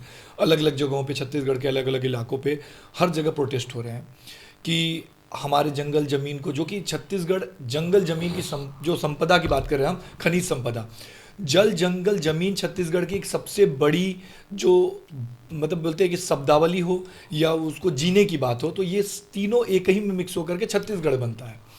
वही काट दिया जाएगा सिर्फ खनिज निकालने के लिए, तो क्या इससे छत्तीसगढ़ की जो ओरिजिनलिटी है, या छत्तीसगढ़ में खनिज, ठीक है एक समय होता है हर चीज़ का, क्यों निकालने का एक टाइम पीरियड होता है, वो पूरा हो जा रहा है। छत्तीसगढ़ में जंगल नहीं रहेंगे, आदिवासी जो उस पर निर्भर हैं, जो जनजातियां हैं, जो लोग हैं गांव के, उनको उजाड़ दिया जा रहा है। तो क्या बीजेपी इस विजन के साथ शहरों का तो विकास कर रही है, लेकिन क्या अपने ग्रामीण जो अंचल में उनके उसके लोग हैं उनका ध्यान रख पा रही है इस चीज़ में? क्योंकि प्रोटेस्ट हर जगह हो रहा है, इसको आप डिनाई नहीं कर सकते। आपसे नाराज भी होंगे लोग, आपसे खुश भी होंगे, लेकिन आज में छत्तीसगढ़ में काफ़ी जनता है, जो ग्रामीण जनता जो नाराज है बीजेपी से। हम देखते हैं प्रोटेस्ट, सोशल मीडिया हो चाहे कहीं भी हो। तो बीजेपी का इसके लिए क्या मास्टर प्लान क्या है कि कैसे इसको सही किया जाएगा? देखिए अरुण जी, एक तो ये भ्रम की बात है कि आदिवासी समाज या ग्रामीण, आप जैसा बोल रहे थे कि ग्रामीण अंचल के लोग बीजेपी से नाराज हैं, ऐसा नहीं है। और अभी आप बात कर रहे थे काटने की, तो देखिए अगर कहीं रोड बनाना है तो हम लोग बोलते हैं ना कि अगर कुछ पाना है तो कुछ खोना पड़ेगा, तो आपको त्याग तो करना पड़ेगा। अगर रोड बनानी है और बीच में झाड़ आ रहा है तो कहीं ना कहीं उसकी कटाई करना पड़ेगा। मैं आपको राजीव गांधी जी का बयान बता देता हूँ, जो कांग्रेस के प्रधानमंत्री थे, कि विकास अधिक से अधिक परिवर्तन की मांग करता है। एक स्थान पर ठहर जाने का अर्थ होगा प्रकृति की दौड़ में बिछड़ जाना। तो ये विकास अगर करना है तो किसी न किसी तरह से उसकी कीमत चुकानी पड़ेगी। आप देखिएगा आज जो छत्तीसगढ़ में हमने जो कमिटमेंट है हमारे देश के केंद्रीय गृह मंत्री अमित शाह जी ने ये संकल्प लिया है कि मार्च 2026 तक, अब ज़्यादा दिन नहीं है अरुण जी, जनवरी चल रहा है, पूरे देश से नक्सलवाद मुक्त होगा। अब देख लीजिए छत्तीसगढ़ में जिस प्रकार से लगातार नक्सली करोड़ों के जो इनामी हैं वो लगातार सरेंडर कर रहे हैं। ये भारतीय जनता पार्टी की नीति है। ये बिल्कुल सच है। भारतीय, आपको बताऊंगा अरुण जी, जब मात्र जो 132 जिले में नक्सलवाद बचा था, इस प्रदेश में कांग्रेस की भूपेश बघेल सरकार थी, तो आपको ये जानकर आश्चर्य होगा 70% नक्सलवाद इतने छोटे से राज्य छत्तीसगढ़ में था। आज जो है नक्सलवाद सिमट कर मात्र 12 जिले में बचा। प्रदेश की बात कर रहा हूँ, उसमें छत्तीसगढ़ ही है, क्योंकि 5 साल तक भूपेश बघेल जी ने काम होने नहीं दिया। नक्सलवाद को लेकर इनकी दोहरी नीति रही। हमारे सिपाहियों का जो होता था, शहादत होती थी, उस पर राजनीति होती थी। आज हमारे देश राजनीति सर बीजेपी करती थी ना, बीजेपी राजनीति नहीं करती जब थी, कांग्रेस में थी तो कांग्रेस में बता रहा था। मैं उसी विषय पे आ रहा हूँ। आज हमारे केंद्रीय गृह मंत्री जी छत्तीसगढ़ आते हैं तो कांग्रेस सवाल उठाती है कि केंद्रीय गृह मंत्री जी छत्तीसगढ़ क्यों आ रहे हैं। मैं आपके माध्यम से पूछना चाहूंगा, क्या हमारे जो गृह मंत्री है वो भारत के नागरिक नहीं है? बिल्कुल है सर, क्या वो बिल्कुल। केंद्रीय मंत्री नहीं है? बिल्कुल है सर। क्या उनको छत्तीसगढ़ आने का अधिकार नहीं है? बिल्कुल अधिकार। अगर वो हमारे सेना के जो जवान हैं उनको प्रमोट करने के लिए, उनके मनोबल को बढ़ाने के लिए आ रहे हैं, तो उसमें कांग्रेस को दिक्कत क्या है? दिक्कत ये है अरुण जी, भारतीय जनता पार्टी कोई भी अच्छा काम करती है तो कांग्रेस के पेट में दर्द होता है, उनको लग रहा है कि हमारा जनादेश खसक रहा है। लेकिन नक्सलवाद जैसे मुद्दे पर राजनीति नहीं होना चाहिए। ये नक्सलवाद जो है ये मानवता का दुश्मन है, ये विकास का दुश्मन है। बिल्कुल सर, बिल्कुल। आप देखिएगा जब मार्च 26 के बाद हमारा प्रदेश नक्सलवाद से मुक्त होगा, प्रदेश में सुख समृद्धि शांति दिखाई देगी। और भारतीय जनता पार्टी इसी की ओर बढ़ रही है। कांग्रेस, क्योंकि आपको मालूम नक्सलवाद का जो फंड आता है उसका ऑडिट होता नहीं। और मैं आप ही से पूछना चाहूंगा, नक्सलवाद 65-70 साल इस देश में कांग्रेस सरकार रही, नक्सलवाद जो पैदा हुआ किस किस सरकार में पैदा हुआ? नक्सलवाद फला फूला किससे सरकार में फला फूला? आप जड़ पे जाएंगे तो कांग्रेस दिखाई देगी। हाँ। आज इतना बड़ा संकल्प आपने सोचा है कि देश का केंद्रीय मंत्री, गृह मंत्री संकल्प लेता है और एक टाइम देता है कि मार्च 26, अब ज्यादा दिन नहीं है रोजी, और आप देख लीजिए परिणाम सामने है। लगातार करोड़ों के जो नक्सली हैं, इनाम जिनको करोड़ों के इनाम था, वो सरेंडर कर रहे हैं। पेपर में हम दोनों भाषा में बात कर रहे हैं अरुण जी, हम दोनों भाषा में बात कर रहे हैं। जो बोली से बात करेगा उससे बोली से बात कर रहे हैं, और उसको सरकार आप देख लीजिए जो समर्पण कर रहे हैं उसको केंद्र सरकार, राज्य सरकार की जितनी भी कल्याणकारी योजना है उसका लाभ मिल रहा है। उनको प्रधानमंत्री आवास का लाभ मिल रहा है। हम जो बोली से बात करेगा उससे बोली से, और जो गोली से बात करेगा उससे गोली से। विष्णुदेव साय की सरकार दोनों भाषा में बात कर रही है, जो बोली से समझेगा उससे बोली से, और जो गोली से समझेगा उससे गोली से जवाब देंगे। सर मैं इस पे एक बात जानना चाहता हूँ, हो सकता है कंट्रोवर्शियल हो जाए बात, मैं नहीं जानता, लेकिन मैं एक बात जानना चाहता हूँ कि हो सकता है बहुत सारे लोग भी जो हम वो नक्सली, हर इंसान, हर एक व्यक्ति इंसान है, लेकिन किसी भ्रम की वजह से, किसी दबाव या किसी भी वजह से अपने वो नक्सली बन जाते हैं या कोई माओवादी बन जाते हैं अलग अलग राज्यों में। लेकिन वो किसी का खून किए होते हैं या किसी का जैसे वो हत्या किए होते हैं, उसके बाद वो समर्पण कर देते हैं, तो वो क्या अपराध मुक्त हो जाते हैं? जो उनको सारी सुविधाएं मिल जाती हैं, उनको क्यों नहीं पहले उनको कहीं ऐसी जगह रखा जाता जहां उनको ये देखा जाए कि हाँ ये ऐसा दोबारा नहीं करेंगे। हम वो सरेंडर करते हैं, उनको सारी सुविधाएं उनको छोड़ दिया जाता है, आराम से ज़िंदगी बसर करने दिया जाता है। तो क्या ये गारंटी? क्योंकि अगर मैं एक अपराध की बात करूं, चाहे वो किसी भी एक आम आदमी के थ्रू, एक व्यक्ति ने मर्डर किया और वो व्यक्ति बोला कि मैं अब दोबारा मर्डर नहीं करूंगा, फिर भी उसको जेल में डाल दिया जाता है। लेकिन एक नक्सली हो, माओवादी हो, चाहे वो किसी भी राज्य का हो, लेकिन वो बोल देता है कि मैं सरेंडर कर रहा हूं, मैंने भले कितने भी आतंक फैलाए होंगे, कितने भी लोगों को हत्या की होगी, कुछ भी किया होगा, लेकिन उसको अगर सरेंडर कर देता है तो उसको दूसरा चांस दिया जाता है। तो ऐसा क्यों दिया जाता है? ये आपको गलत जानकारी है। जो सरेंडर कर रहा है उसको न्यायालय में पेश किया जा रहा है और उसको जो है बाकायदा जेल भेजने का काम हो रहा है। उनके परिवार को, जो उसके परिवार के लोग हैं, उनको प्रधानमंत्री आवास और जो इतनी भी शासन की सुविधा है, देखिए अरुण जी वो भी इंसान है, आप खुद भी कह रहे हो, बिल्कुल बिल्कुल इंसान, सबको सुधरने का मौका मिलना चाहिए। उनको जो है समाज की मुख्य धारा से अगर वो जुड़ना चाहता है बिल्कुल तो जुड़ना चाहिए, कि किसी न किसी जुड़ना चाहिए। अगर आपने किसी परिस्थिति में अपराध कर दिया है और वो अपने अपराध को स्वीकार कर रहा है, मैं समझता हूँ कि कोई आदमी अगर ये फील करता है कि मैंने गलत किया है और उसको स्वीकार करता है, उससे बड़ी क्षमा नहीं है। बिल्कुल उनको कहीं ना कहीं समाज की मुख्य धारा से जोड़ने का काम भारतीय जनता पार्टी सरकार कर रही। और आपको ये गलत जानकारी कि नक्सली को सरेंडर किया और वो घर चल दिया, ऐसा नहीं है। तो उनको भी वही सजा मिलती है जो न्यायालय में पेश किया जा रहा है, उसको न्यायालय में पेश किया जा रहा है, जेल भेजने का काम हो रहा है। लेकिन जो परिवार के लोग हैं जो निर्दोष है, नहीं वो तो ठीक है सर, बिल्कुल सही बेकसूर है, उनको शासन की योजना का लाभ, जो हमारे प्रधानमंत्री आवास आपको मालूम है 18 लाख आवास, अरुण जी मैं 1-2 आवास की बात नहीं कर रहा हूँ, 18 लाख प्रधानमंत्री आवास जब इस प्रदेश में कांग्रेस सरकार थी, नरेंद्र मोदी जी ने छत्तीसगढ़ के भाई बहन के लिए भेजा था। एक परिवार में 4 लोग की बात करता हूँ ना जी। अच्छा, एक परिवार में अगर 4 व्यक्ति रहते हैं, 18 दूनी 36 और 36 गुणी 2 72 लाख लोगों के सर से पक्की छत छीनने का काम किसने किया? कांग्रेस की भूपेश बघेल सरकार ने किया। अच्छा, उनकी बददुआ लगी। आप जो बात कर रहे थे ना कांग्रेस दोबारा सरकार क्यों नहीं बनाएगी, 18 लाख परिवार से सर से पक्की छत छीनने का काम कांग्रेस की भूपेश बघेल सरकार ने किया था। अब देखिए प्रदेश में भारतीय जनता पार्टी की विष्णुदेव साय की सरकार है, अभी मोदी जी का आगमन हुआ था, उन्होंने और उसको बढ़ाकर 26 लाख कर दिया। 26 लाख परिवार जो है उसको जो है प्रधानमंत्री आवास, पक्का मकान मिलेगा, उससे सर पर पक्की छत होगी। यह भारतीय जनता पार्टी का विजन है कि कोई भी व्यक्ति जो है झुग्गी में नहीं रहे, कोई भी व्यक्ति जो है झोपड़ी में नहीं रहे। हर व्यक्ति का जो है सपना होता है अरुण जी, हर व्यक्ति का सपना होता है कि उसके ऊपर जो है पक्की छत हो, उसके सर पे एक पक्की छत हो। यह करने का काम कौन कर रहा है? आज मैं उज्ज्वला योजना की बात करूं, घर घर में जो सिलेंडर, क्योंकि मोदी जी गरीब परिवार से हैं, उन्होंने अपनी माँ को देखा था कि खाना पकाती थी किस प्रकार से, जो लकड़ी धुआं में में, खाना लकड़ी बनाती की आग थी में, हाँ। तो धुआं अंदर जाता था, कैंसर होता था उससे। इस दर्द को वही समझ सकता है। मैं आपको अपने बारे में बता रहा था ना आपको, मैं सौभाग्यशाली हूँ कि गरीब परिवार में मेरा जन्म हुआ, तो मैंने जीवन की जो है गरीबी को देखा, जीवन की कठिनाई को देखा। अरुण जी, अगर मैं भी किसी परिवार वाले पैसे वाले घर में पैदा होता ना, उस दर्द को मैं नहीं समझ सकता था। सर, ये चीजें उज्ज्वला- क्रिएट नहीं होती। हाँ सर, ये उज्ज्वला योजना की बात जो हाँ। करते हैं, बीजेपी जो योजना की बात करती है, उज्ज्वला योजना में सिलेंडर दे देना, उसके बाद उसका रेट इतना हाई हो चुका है कि महिलाएं भरा भी नहीं पा रही, जो गांव की महिलाएं हैं। तो सिलेंडर सिर्फ दे देना, यही एक योजना थी कि चलो उनको चूल्हे से या लकड़ी की आग या जिस भी आग से लेकर के एक स्वच्छ वातावरण में ले आना, ताकि वो गैस पे खाना बनाए और बीमार ना हो।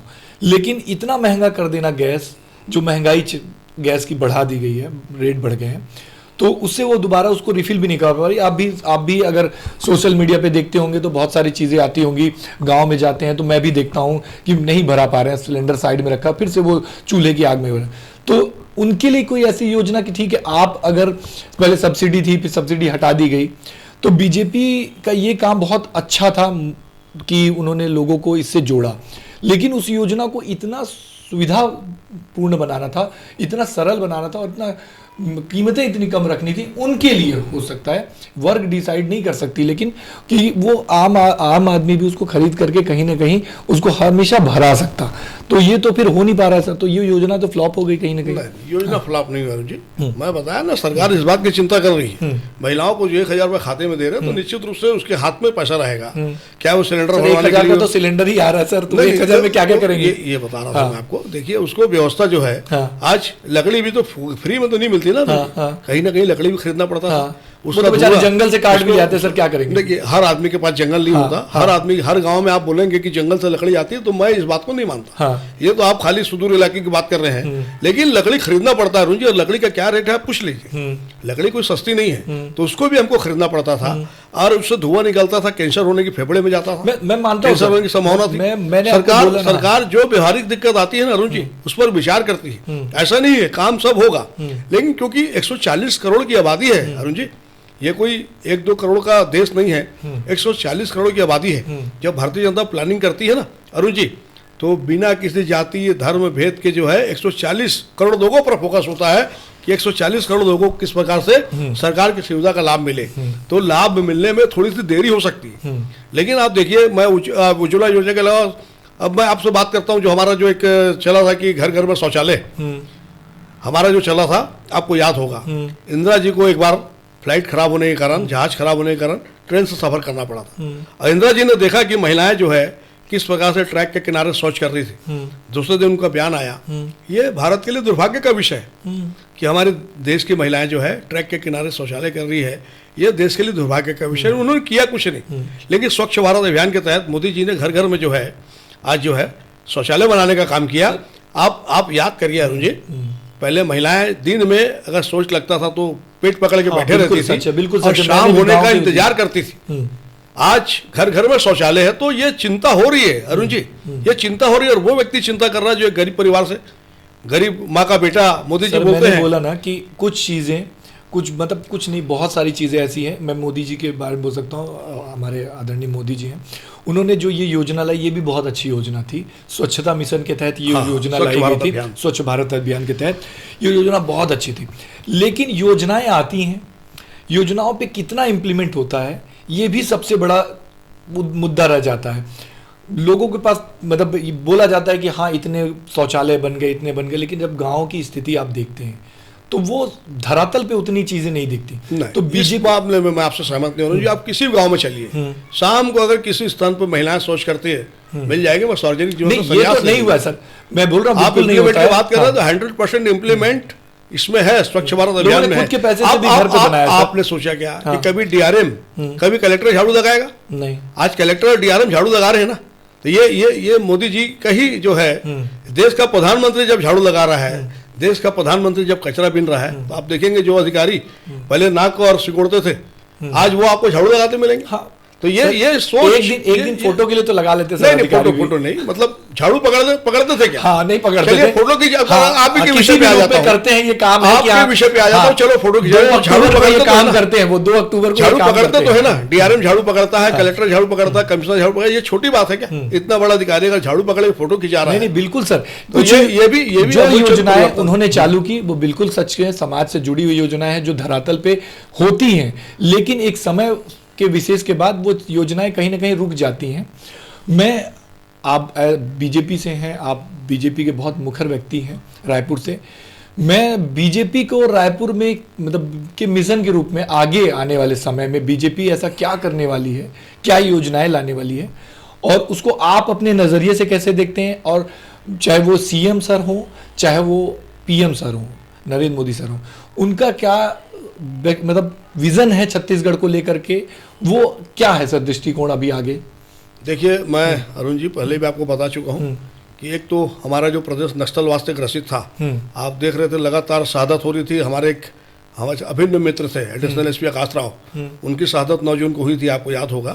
एक जवान छत्तीसगढ़ का हमारा रायपुर का लाल था, उनकी शहादत हुई थी। और लगातार कई जवान आप देख रहे हैं लगातार जिस प्रकार से नक्सलवाद घटना को अंजाम देते थे, उसमें निर्दोष व्यक्ति भी मारा जाता था, पुलिस लोग भी मारे जाते थे। एक तो छत्तीसगढ़ प्रदेश जो है मार्च में नक्सलवाद से मुक्त हो जाएगा। दूसरा गारंटी है कि 100% बाद कोई छत्तीसगढ़ में आप देख रहे हैं। हाँ। जिस प्रकार से करोड़ों के नक्सली सरेंडर कर रहे हैं, और मैं आपसे बताया सरकार दोनों भाषा में बात कर रही है। अरुण जी, ऐसा नहीं कि हम खाली भाषा से हम बोल रहे हैं, होना भी चाहिए। आप समर्पण करिए, शासन की सारी सुविधा का आपको लाभ मिलेगा, समाज की मुख्य धारा से आपको जोड़ा जाएगा। तो हम बोलने से भी बात कर रहे हैं, गोली से, जो जिस भाषा में समझेगा। ये विष्णुदेव साय जो है ना, इनके हाथ में सुदर्शन चक्र भी, आप ये जान लीजिए। अच्छा, हाँ, कृष्ण भगवान बांसुरी को दोनों हाथ से पकड़ते थे, और सुदर्शन चक्र एक उंगली में होता था। तो जो जिस भाषा में बात करेगा, उस भाषा में छत्तीसगढ़ की विष्णुदेव साय की सरकार बात करेगी। आप इस बात को जान लीजिए। जो बोली से समझेगा उसको बोली से, और जो गोली से समझेगा उसको गोली से जवाब दिया जाएगा। दोस्तों, हमारे साथ आज थे राजकुमार राठी सर, जिन्होंने अपने बेबाकी से सारे जवाब दिए। हमने उनको बहुत सारी चीजें पूछी, चाहे वो पक्ष विपक्ष सारी बातें पूछी, उनका विजन जाना। तो राजकुमार राठी सर जैसा हम चाहते थे कि वो बातें करें अनकही, वो बातें जो वो कभी नहीं कहते हैं, वो सारी बातें उन्होंने कही। तो होप आप लोगों को ये एपिसोड बहुत अच्छा लगा होगा।